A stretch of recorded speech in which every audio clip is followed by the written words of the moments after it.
পঞ্চগড়ে পৌষের মাঝামাঝি সময়ে টানা 5 দিন পর কাটল তৃতীয় দফার মৃদু শৈত্যপ্রবাহ। এতে করে কমছে শীতের প্রকোপ, তবে এখনও বয়ে চলছে হিমেল হাওয়া।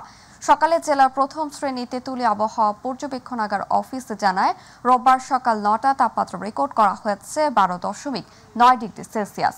এর আগে ভোর 6টায় তাপমাত্রা রেকর্ড করা হয়েছে 13.7 ডিগ্রি সেলসিয়াস।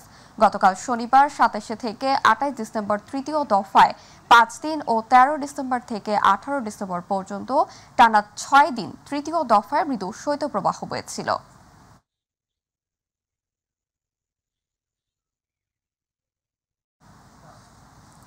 চাঁদপুরে জাহাজে 7 খুনের ঘটনায় পণ্যবাহী নৌযান শ্রমিকদের ডাকা কর্মবিরতি স্থগিত করা হয়েছে। বিষয়টি নিশ্চিত করেছেন বাংলাদেশ নৌযান শ্রমিক ফেডারেশন সভাপতি শাহ আলম ভূঁইয়া। তিনি বলেন, 7 খুনের ঘটনায় উপযুক্ত বিচার ও ক্ষতিপূরণের আশ্বাস পাওয়ায় কর্মসূচি স্থগিত করা হয়েছে। এখন থেকে নদীতে নৌযান চলাচল স্বাভাবিক করা হয়েছে। গত বৃহস্পতিবার মধ্যরাত থেকে শুরু হয় নৌযান শ্রমিকদের ধর্মঘট। গতকালও সারা দেশে বন্ধ ছিল সব ধরনের পণ্যবাহী নৌযান চলাচল। এতে অচলাবস্থা দেখা দেয় বন্দরগুলোতে। বন্দরে খালাসের অপেক্ষায় আটকে থাকে 10 লাখ টনেরও বেশি পণ্য। এর মধ্যে নিত্য প্রয়োজনীয় পণ্য ছাড়াও জ্বালানি পণ্য রয়েছে।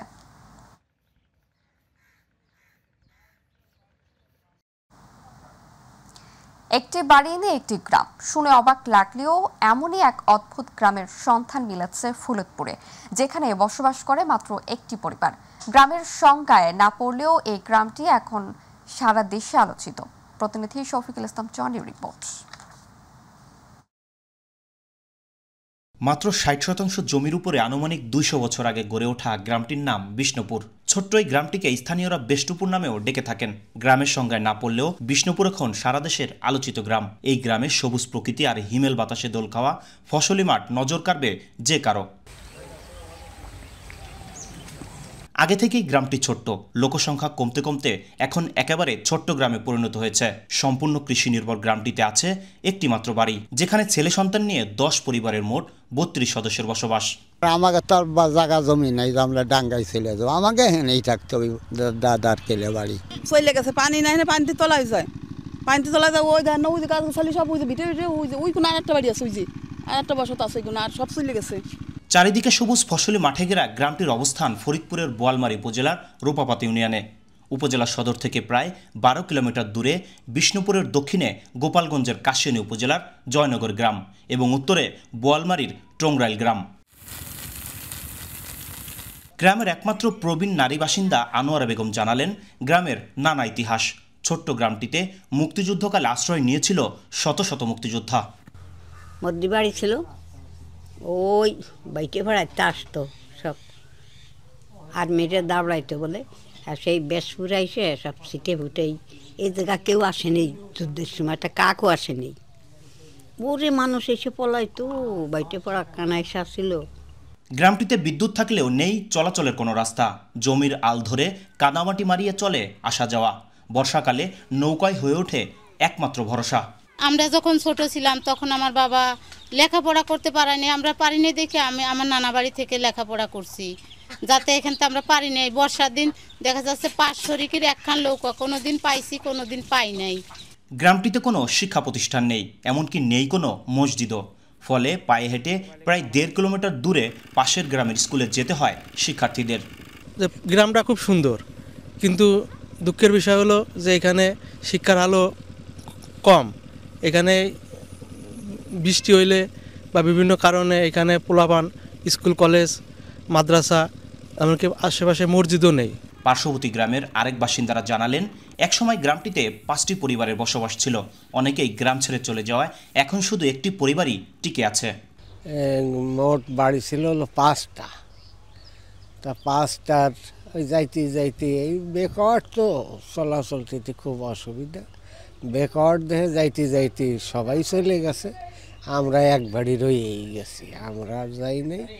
তথ্য অনুযায়ী সিলেটের বিশ্বনাথ উপজেলার শ্রীমুখ গ্রামটি এশিয়ার সবচেয়ে ছোট গ্রাম।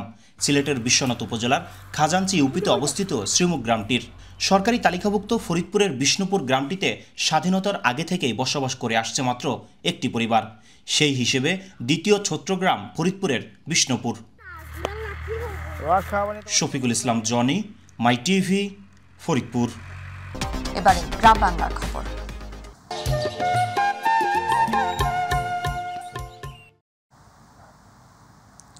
আগামী প্রজন্মকে দূষণ মুক্ত নদী ও পরিবেশে দিতে চায় সরকার। নদীর মাছগুলো এখন আর নেই। শিল্প দূষণ, পয় নিষ্কাশন দূষণ ও পলিথিনের দূষণ সহ 3টি কারণে নদী দূষণ হয়। পলিথিনের ব্যবহার বন্ধ করতে হবে, বিকল্প খুঁজতে হবে। গাজীপুরে এক অনুষ্ঠানে পরিবেশ, বন ও জলবায়ু পরিবর্তন উপদেষ্টা সৈয়দা রিজওয়ানা হাসান এসব কথা বলেন। তিনি বলেন, প্রয়োজনে নদী বাঁচাতে দূষণকারী ফ্যাক্টরি বন্ধ করে দেওয়া হবে। বন বিভাগের দখলিয়া জমিগুলো দখলমুক্ত করতে হবে। সুস্থ নদী, সুস্থ নগর গড়তে বাংলাদেশ রিভার ফাউন্ডেশন, প্রকৃতি ও জীবন ফাউন্ডেশন এবং বাংলাদেশ নদী পরিপার্যক দলের সমন্বয়ে আয়োজিত নদী বাঁচাতে যুব সম্মেলনে তিনি এসব কথা বলেন। অনুষ্ঠানে সভাপতি হিসেবে উপস্থিত ছিলেন গাজীপুর জেলা প্রশাসক নাফিসা আরিফিন।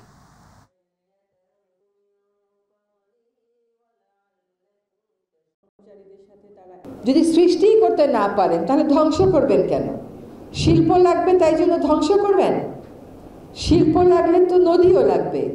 নদীগুলোকে শিল্প বর্জ্যের ভাগাড়ে পরিণত করার অধিকার কোনো শিল্পপতিকে দেশের কোনো আইন দেয়নি। বিশ্বের কোনো আইনই বিশ্বের কোথাও কোনো শিল্পপতিকে তার ব্যবসায়িক লাভের জন্য বর্জ্য পরিশোধন না করে নদীতে ফেলার কোনো লাইসেন্স দেয় নাই। আমি অনেক ট্যানারি বানাতে পারবো, আমি পয়বর্জ্যের জন্য বিকল্প করতে পারবো, কিন্তু আমি নদী তো একটা সৃষ্টি করতে পারবো না। নদী যেটা সৃষ্টি করতে পারবো না সেটা আমরা ধ্বংস করব না।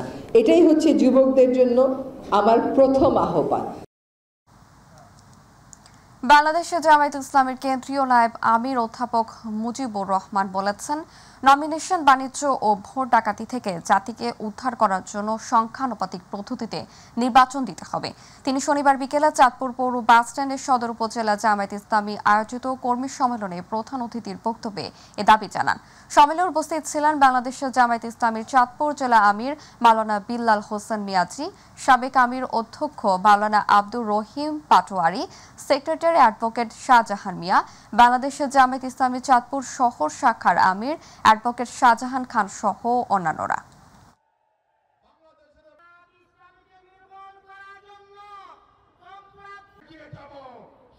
আমাদের বক্তব্যটা হলো যে আগে সংস্কার, তারপরে নির্বাচন। যেহেতু ওনারা একটা ঘোষণা দিয়েছে ডিসেম্বরে অথবা 2026-এর প্রথমার্ধে, তো এরকম অস্পষ্ট রাখলে মানুষ আস্থায় নিতে পারে না, এদের বোধহয় নির্বাচন করার কোনো ইচ্ছা নাই। সেজন্য যত দেরি হোক এর মধ্যে একটা ডেট ঠিক করলে পারে মানুষকে আস্থায় পাবে। মাদারীপুরে পাওনা টাকার জন্য এক মিষ্টি দোকানের কর্মচারীকে কুপিয়ে হত্যার অভিযোগ উঠেছে বন্ধুর বিরুদ্ধে। শনিবার শহরের প্রাণকেন্দ্র পুরান বাজারের স্বর্ণকারপট্টিতে এই ঘটনা ঘটে। এ ব্যাপারে আইনগত ব্যবস্থা গ্রহণের আশ্বাস দিয়েছে পুলিশ। অভিযুক্ত তপন সদর উপজেলার সিলারচর ইউনিয়নের রাঘুরামপুর গ্রামের শ্রী সন্দনের ছেলে। মাদারীপুর সদর মডেল থানার ভারপ্রাপ্ত কর্মকর্তা ওসি মোহাম্মদ আল মামুন বলেন, নিহতের লাশ উদ্ধার করে ময়নাতদন্তের জন্য জেলা সদর হাসপাতালের মর্গে পাঠানো হয়েছে। ঘটনার পর পলাতক রয়েছেন অভিযুক্ত তপন। তাকে ধরতে পুলিশের অভিযান চলছে।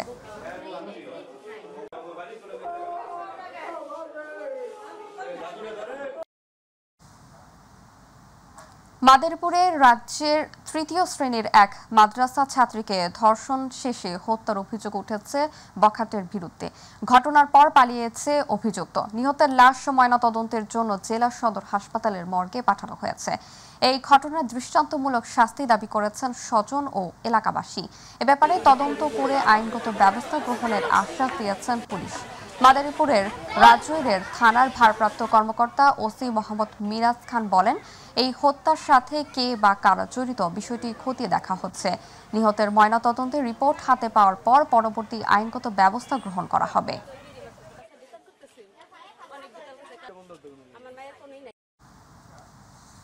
গোপালগঞ্জের কাশিয়ানীতে গণসংযোগ ও ৩১ দফার লিফলেট বিতরণ করেছেন গোপালগঞ্জ জেলা বিএনপির সাবেক সভাপতি, সাবেক এমপি ও বর্তমান আহ্বায়ক কমিটির সদস্য MH খান মঞ্জু। শনিবার কাশিয়ানী উপজেলার তারাইল ও ফুকরা বাজারে ঘুরে ঘুরে গণসংযোগ এবং বাংলাদেশের জাতীয়তাবাদী দল বিএনপির ভারপ্রাপ্ত চেয়ারম্যান তারেক রহমান কর্তৃক ৩১ দফার লিফলেট বিতরণ করেন। এরপর তিনি একই উপজেলার আরকান্দি গ্রামে বিএনপি কর্মী আবুল কালাম তালুকদারের সভাপতিত্বে উঠান বৈঠক করেন। এ সময় জেলা বিএনপির যুগ্ম আহ্বায়ক মেজর অবসর ওহিদুল হক মোল্লা, সাবেক জেলা বিএনপির যুগ্ম সম্পাদক এস.এম. সুমন, জেলা শ্রমিক দলের সহসভাপতি রিপন দারিয়া ও বিএনপি নেতা মাসুদ শেখ সহ অনেক নেতাকর্মীর উপস্থিত ছিলেন।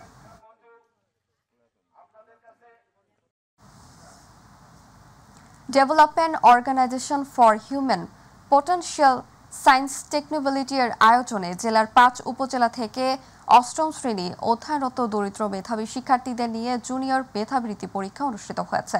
শনিবার শহরের উত্তর আদর্শ বিদ্যাপীঠ কেন্দ্র শেরপুর সদর উপজেলার ৪২টি স্কুল থেকে ৩০৮ জন শিক্ষার্থী পরীক্ষায় অংশ নেয়।